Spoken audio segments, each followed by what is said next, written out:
اللہ تعالیٰ آج کی رات میں ہمیں سب گناہوں سے سچی توبہ کرنے کی توفیق عطا فرمائے اور رزق کی تنگی سے اللہ ہمیں محفوظ فرمائے اور غیر کی محتاجی سے اللہ ہمیں محفوظ فرمائے اور دنیا میں اللہ عزتوں کی زندگی نصیب فرمائے اور قیامت کے دن بھی اللہ تعالیٰ عزتوں کے ساتھ اپنے رب کے سامنے کھڑا ہونے کی توفیق عطا فرمائے۔ آج کی رات بجٹ کی رات ہے، بجٹ آج رات بننا شروع ہو جائے گا۔ اس بجٹ میں کیا کیا چیز ہوگی، آئندہ سال کن لوگوں نے زندہ رہنا ہے اور کن لوگوں نے کی موت آنی ہے، تو مردوں کی فہرست بنے گی آج کی رات میں۔ آنے والے سال میں کن لوگوں کی موت واقع ہوگی ان کی آج کی رات میں فہرست بنے گی۔ پھر آنے والے سال میں کن کی شادیاں ہوں گی ان کی بھی فہرست بنے گی، کن کے ہاں بیٹے پیدا ہوں گے، اولاد پیدا ہوگی، اس کی بھی فہرست بنے گی۔ یہ بجٹ ہے، کس کو صحت ملے گی، کس کو بیماری آئے گی، یہ آج کی رات میں فیصلے ہوں گے۔ اور یہ رزق کی لسٹیں بنتی رہیں گی حتیٰ کہ رمضان شریف آ جائے گا۔ پھر 27 رمضان کی رات میں اللہ تعالیٰ ان رشتوں کو فائنل کر کے فرشتوں کو عمل کے لیے پہنچا دیں گے۔ درمیان میں وقفہ اللہ نے اس لیے رکھا کہ میرے بندے اگر اس دوران تو اللہ سے مانگے گا، عبادت کرے گا، دعائیں کرے گا تو ہم تیرے رزق میں تبدیلی بھی کر دیں گے، ہم تیرے لیے اچھے رشتے کا انتظام کر دیں گے، تجھے ہم بیٹا عطا کریں گے، تجھے ہم عزتیں عطا کریں گے، تجھے ہم صحت عطا کریں گے۔ تو یہ بجٹ آج کی رات سے بننا شروع ہوگا اور فائنل کب ہوگا؟ 27 رمضان کی رات کو فائنل ہوگا اور فرشتوں کو عمل کے لیے پہنچا دیا جائے گا۔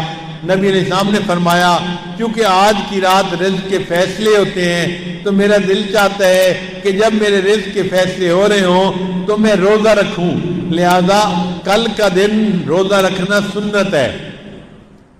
کل کا دن کیا کرنا سنت ہے؟ روزہ رکھنا سنت ہے۔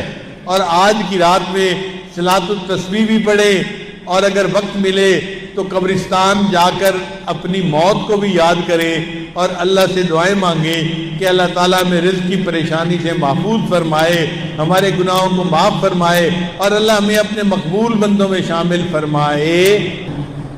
جو بندہ تہجد کے وقت میں یا فرض نمازوں کے بعد اللہ تعالیٰ سے عاجزی اور زاری کے ساتھ دعا مانگے، اللہ تعالیٰ اس کو رزق کی پریشانیوں سے محفوظ فرما لیتے۔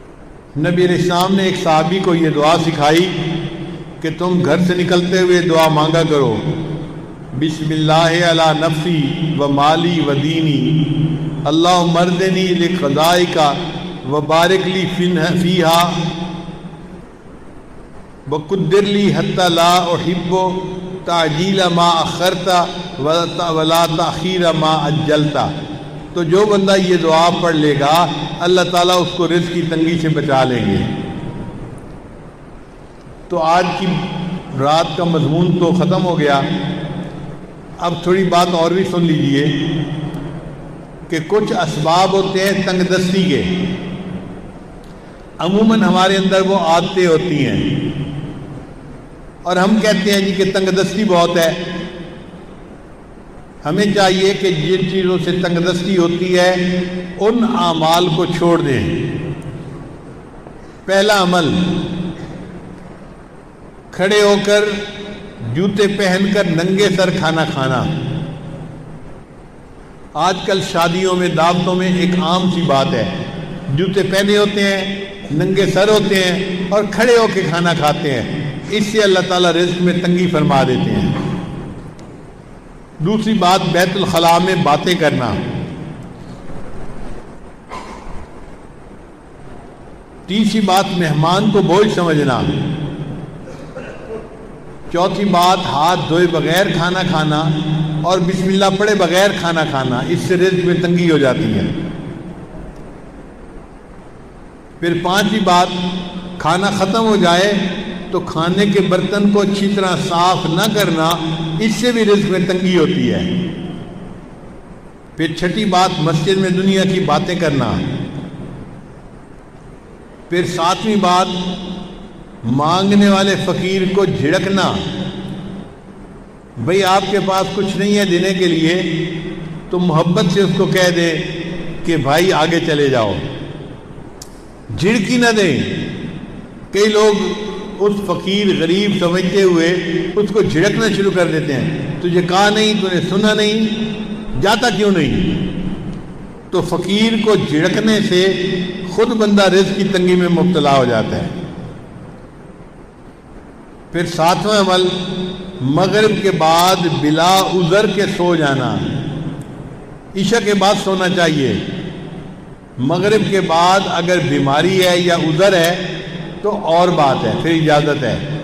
اگر عذر نہیں تو مغرب کے بعد سونے کی عادت ہی بنانی چاہیے۔ پھر 10واں عمل جس سے رزق تنگ ہو جاتا ہے، بغیر عذر کے نماز قضا کر دینا۔ فجر نہیں پڑھتے، ظہر نہیں پڑھتے، عصر نہیں پڑھتے، مغرب نہیں پڑھتے، باتوں میں لگے رہے، نماز قضا ہو گئی۔ پھر 11واں عمل جس سے رزق میں تنگی آتی ہے، جھوٹ بولنا۔ اور آج کل تو جھوٹ بولنے کی ابتدا ماں باپ بچے سے ہی کر دیتے ہیں۔ پھر 12واں عمل جس سے رزق میں تنگی ہوتی ہے، گانے بجانے میں دل لگانا۔ گانے پسند ہوتے ہیں تو آپ دیکھیں گاڑیوں میں ہر وقت ٹوں ٹوں ہوتی رہتی ہے، گانے لگے ہوئے ہوتے ہیں، میوزک لگی ہوتی ہے۔ پھر 13واں عمل جس سے رزق میں تنگی آتی ہے، اولاد کو برا بھلا کہنا۔ کچھ جاہل ماں باپ کو اولاد کو گالیاں دینے میں مزہ آتا ہے، ماں ہے تو گالیاں دیتی ہے، باپ ہے تو گالیاں دیتا ہے۔ اولاد کو گالیاں دینے سے اللہ تعالیٰ بندے کو رزق کی تنگی میں مبتلا کر دیتے ہیں۔ اس لیے غصے میں بھی اولاد کو دعا دینی چاہیے۔ چنانچہ ایک صاحب اپنا واقعہ سنانے لگے کہ میں بہت شرارتی تھا اور گھر والوں کو میں نے تنگ کیا ہوا تھا۔ ایک دن کیا ہوا کہ گھر میں مہمان آئے ہوئے تھے تو میری والدہ نے دال بنائی مہمانوں کے لیے، اور میں نے ایک مٹھی ریت کی بھری اور آ کر ہنڈیا میں ڈال دی۔ اب جب مہمان کھانا کھانے لگے تو دال کے اندر ریت تھی، تو کھانا تو نہیں کھایا جاتا نا، تو مہمانوں کو بھی پریشانی ہوئی اور گھر والوں کو بھی پریشانی ہوئی۔ اب جب گھر والوں کو پریشانی ہوئی تو میرے والد تو غصے میں کہ جس نے یہ کیا ہے میں اس کی پٹائی کرتا ہوں۔ کہنے لگے کہ میری والدہ کو پتہ چلا تو میری والدہ نے پتہ کیا کہ یہ کام کیا کس نے ہے، تو ماں کو بچوں کا پتہ ہوتا ہے، اس نے کہا کہ فلاں نے کیا ہوگا۔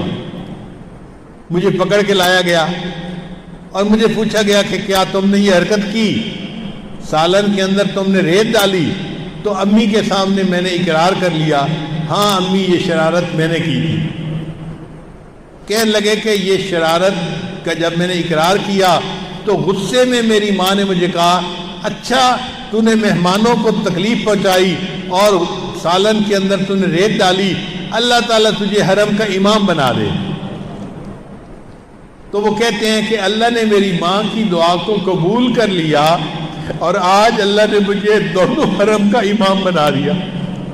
یہ واقعہ کس کا تھا؟ قاری سدیس کا تھا جو حرم کے امام ہیں۔ انہوں نے اپنی زندگی کا واقعہ سنایا کہ میں نے یہ حرکت کی تھی، میری والدہ نے مجھے بد دعا دینے کی بجائے دعا دی تھی، بیٹا اللہ تجھے حرم کا امام بنا دے، اور آج میری ماں کی دعا قبول ہوئی اور اللہ نے مجھے حرم کا امام بنا دیا۔ پھر 14واں عمل، قرآن پاک کو بے وضو ہاتھ لگانا۔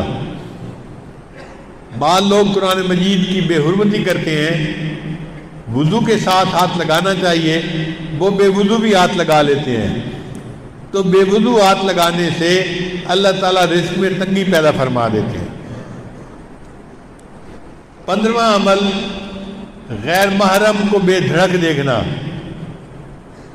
بعض نوجوان سمجھتے ہیں کہ ہوتا تو کچھ نہیں، تو غیر محرم کو دیکھو مزے اڑاؤ۔